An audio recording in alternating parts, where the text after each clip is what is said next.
Everyone, welcome to Get Maths. Today we will see criteria for similarity of two triangles. So it is very important to solve the problem based on similarity of triangle of exercise 6.3.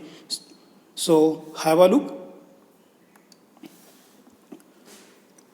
Two triangles are similar if their corresponding angles are equal and their corresponding sides are in the same ratio or proportion.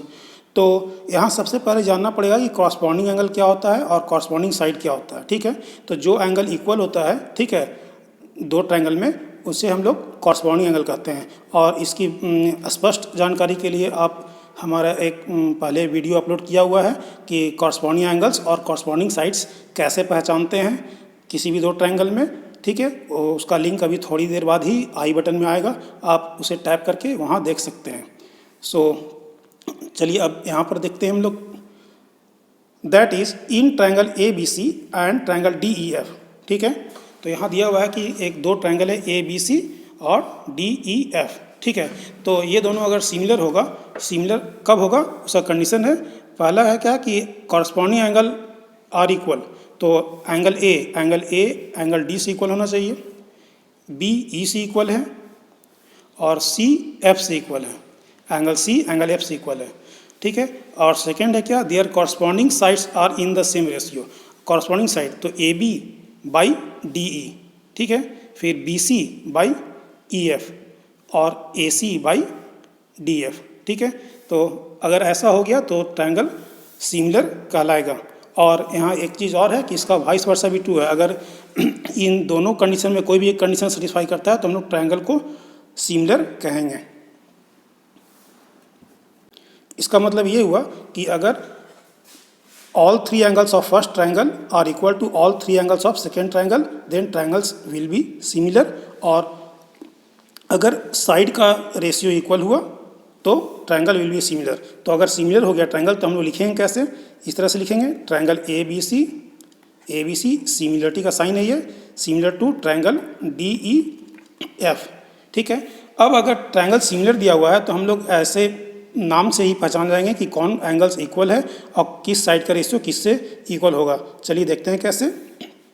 Suppose that triangle A B C पहले से ही हम लोग को पता है कि similar है triangle D E F का. ठीक है, एक और एग्जांपल ले लेते हैं. मान लीजिए कि triangle X Y Z similar है ट्रायंगल पी क्यू आर से. ठीक है, तो अगर सिमिलर है तो एंगल ए जो है वो एंगल डी से इक्वल होगा, एंगल बी है ई से इक्वल होगा और सी के प्लेस पर एफ है. ठीक है, तो angle A equal to angle D, angle B equal to angle E. ठीक है, सेम पोजीशन में देखना है. और एंगल सी थर्ड एंगल है तो इसका थर्ड एंगल एंगल एफ लिखा हुआ है, तो ये इक्वल होगा. और अगर साइड का रेशियो लेना है तो हम लोग देखते हैं ए बी है तो इधर क्या है, ए बी की जगह डी है, तो A B by D E, A B by D E equal to B C. अगर हम लोग बी सी लेंगे तो इधर क्या है, ई एफ है, तो B C by E F equal to, अगर ए सी लेंगे ए सी तो इधर से क्या है ऐसे डी एफ है, तो ए सी बाई डी एफ. तो अगर नाम दिया हुआ है ट्रायंगल का कि कौन सा ट्रायंगल से सिमिलर है नाम के साथ, तो हम लोग ऐसे ही पता कर सकते हैं कि कौन एंगल इक्वल होगा और किस साइड का रेशियो इक्वल होगा. इसी तरह से यहाँ क्या हो जाएगा, angle X equal to angle P हो जाएगा. एक्स की जगह पी है, एंगल वाई की जगह एंगल क्यू है तो angle Y equal to angle Q हो जाएगा. और एंगल जेड की जगह एंगल आर है तो angle Z equal to angle R हो जाएगा. ठीक है, अगर साइड का रेशियो लेना है तो हम लोग देख लेते हैं कि इसका एक्स वाई है तो इधर पी क्यू है, तो X Y by P Q equal to Y Z लेंगे तो इधर क्यू आर लेना पड़ेगा, वाई जेड लेंगे तो इधर क्यू आर है. और थर्ड अगर एक्स जेड लेंगे तो P R, x Z by P R. तो अगर ट्रायंगल सिमिलर है तो एंगल इक्वल होता है और साइड का रेशियो भी सेम होता है, मतलब दे आर इन प्रोपोर्शन. ठीक है, अब हम लोग देखते हैं कि कुछ क्राइटेरिया क्या है. ठीक है, तो फर्स्ट क्राइटेरिया है जिसे थ्योरम 6.3 एनसीईआरटी में दिया हुआ है नाम ए सिमिलरिटी, मतलब एंगल सिमिलरिटी. ठीक है, तो इफ़ इन टू ट्रायंगल्स, ये फर्स्ट कंडीशन ही है उसका, if in two triangles corresponding angles are equal, then their corresponding sides are in the same ratio और proportion and hence the two triangles are similar. इसका मतलब क्या होता है, इससे हम लोग ट्रायंगल बना के समझ लेते हैं। Suppose that there are two triangles, एक ट्रायंगल हो गया और एक ट्रायंगल और ले लेते हैं। ठीक है, इसका नाम लिख लेते हैं हम लोग, नाम कुछ भी लिख सकते हैं हम लोग, ए बी सी और डी ई एफ दे देते हैं, A B C and D E F. ठीक है, तो इसमें बताया गया है कि कॉरस्पॉन्डिंग एंगल्स आर इक्वल। ठीक है, इन टू ट्रायंगल, तो सब अगर if in two triangles corresponding angles are equal then corresponding sides are in the same ratio. ठीक है, कहने का मतलब क्या है कि अगर angle A equal to angle D होगा, ठीक है, angle B equal to angle E है और angle C equal to angle F है, कॉरस्पॉन्डिंग एंगल्स इक्वल है, ये एंगल ए एंगल डी से इक्वल है, बी ई से इक्वल है और एंगल सी एंगल एफ से इक्वल है, थर्ड एंगल इसका एफ सी, इसका थर्ड एंगल एफ से इक्वल है। तो अगर ऐसा है तो साइड का रेशियो प्रोपोर्शन में होगा, साइड का रेशियो प्रोपोर्शन में होगा मतलब then A B by D E, A B by D E equal to B C by E F equal to A C by D F. ठीक है, किसी भी दो ट्रायंगल में अगर ट्रायंगल इक्वी एंगुलर हो गया मतलब all corresponding are equal, then it is given that their ratio of their sides are also equal, means AB by DE equal to BC by EF equal to AC by DF। और ऐसा हो गया then हम लोग कह सकते हैं कि triangle ABC similar to triangle DEF। ठीक है, तो ये AAA सिमिलरिटी है, मतलब किसी भी ट्रायंगल का अगर तीनों एंगल इक्वल हो गया तो हम लोग कह सकते हैं कि ट्रायंगल सिमिलर होगा। ठीक है,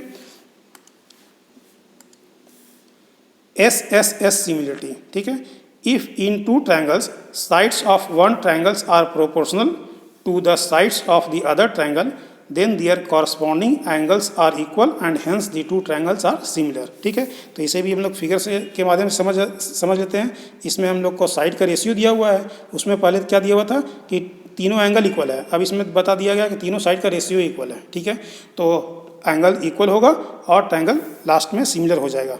ठीक है, तो ये ट्रायंगल ए बी सी, इसका नाम लिख लेते हैं डी ई एफ। ठीक है, तो यहाँ दिया हुआ क्या है कि साइड का रेशियो इक्वल है।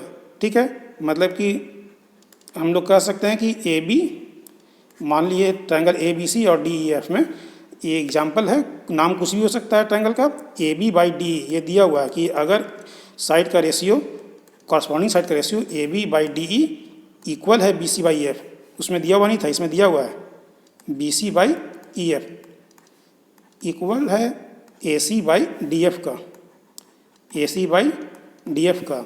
ठीक है, देन अगर साइड का रेशियो इक्वल है तो अपने आप सारा कॉरस्पॉन्डिंग एंगल इक्वल हो जाएगा, A equal to angle D, B equal to angle E and angle C equal to angle F, और triangle A B C similar होगा ट्रायंगल डी ई एफ का। ठीक है, तो फर्स्ट थ्योरम में क्या था कि तीनों एंगल इक्वल है। ठीक है, तो ट्रायंगल सिमिलर, और इसमें क्या है कि कॉरस्पॉन्डिंग साइड्स का रेशियो इक्वल है देन ट्रायंगल्स आर सिमिलर। ठीक है, SAS सिमिलरिटी थ्योरम 6.5 है इसका नाम। ठीक है, इसे भी हम लोग फिगर के अगर दो ट्रायंगल में है, दो ट्रायंगल सपोज दैट ये दो ट्रायंगल है ABC और DEF, नाम कुछ भी हो सकता है, I repeat again, ABCXYZ DEF कुछ भी हो, उससे हम लोग को घबराना नहीं है, नाम कुछ भी हो सकता है। ट्रायंगल ABC और ट्रायंगल DEF में क्या बताया जा रहा है, one angle of a triangle is equal to one angle of the other triangle. ठीक है, मान लेते हैं कि एक एंगल A और एक एंगल इसका D इक्वल है and their sides including these angles. ठीक है, तो एंगल A को इंक्लूड करने वाला साइड कौन है, AB है और AC है। ठीक है, और एंगल D को इंक्लूड करने वाला साइड कौन है, DE और DF है, तो उसका रेशियो इक्वल है। ठीक है, तो यहाँ दिया हुआ क्या है कि in triangle ABC and triangle DEF angle A equal to angle D, और A को इंक्लूड करने वाला साइड का रेशियो कौन है, AB, और इसका D में क्या आ जाएगा बाई DE, और इधर से क्या हो जाएगा AC बाई DF। इसका रेशियो इक्वल है। ठीक है, फिर समझिए angle A equal to angle D, और एंगल ए को इंक्लूड करने वाला साइड कौन है, ए बी है और ए सी है, उसका रेशियो एंगल डी को इंक्लूड करने वाला साइड कौन है, डी ई है और डी एफ है, उससे इक्वल है। ठीक है, तो A B by D E equal to A C by D F. तो अगर ऐसा है तो then triangle A B C is similar to triangle D E F. तो ये 3 क्राइटेरिया था, और एक कोरोलरी है, और एक क्राइटेरिया और है कि अगर triangle A B C and triangle D E F में अगर 2 एंगल भी इक्वल हो गया, ठीक है, अगर 2 एंगल भी इक्वल हो गया तो हम लोग ट्रायंगल को सिमिलर कहेंगे, क्योंकि अगर किसी भी 2 ट्रायंगल में अगर 2 एंगल इक्वल है तो third angle is bound to be equal. ठीक है, थर्ड एंगल तो अपने आप इक्वल होगा ही, क्योंकि सम ऑफ ट्रायंगल क्या होता है 180 डिग्री है। अगर 2 एंगल इक्वल हो गया दोनों ट्रायंगल में, मान लीजिए ए अगर डी से इक्वल हो गया और बी अगर ई से इक्वल हो गया, और सी और एफ के बारे में नहीं दिया हुआ है, तो सी एफ तो इक्वल होगा ही होगा। अगर 2 एंगल इक्वल है तो थर्ड एंगल अपने आप इक्वल हो जाता है। तो हम लोग को उतना नहीं जानना है, अगर किसी भी 2 ट्रायंगल में अगर 2 एंगल इक्वल पता है आपको तो वो ट्रायंगल सिमिलर कहलाएगा। ठीक है, तो आज के लिए बस इतना ही। इस तीनों क्राइटेरिया को आप लोग अच्छी तरह से याद कर लीजिएगा, प्रॉब्लम सोल्व करने में काफ़ी काम आएगा। Thanks for watching, have a nice day. अगर वीडियो आप लोगों को अच्छी लगे तो कृपया इसे लाइक शेयर सब्सक्राइब ज़रूर करें। थैंक्स।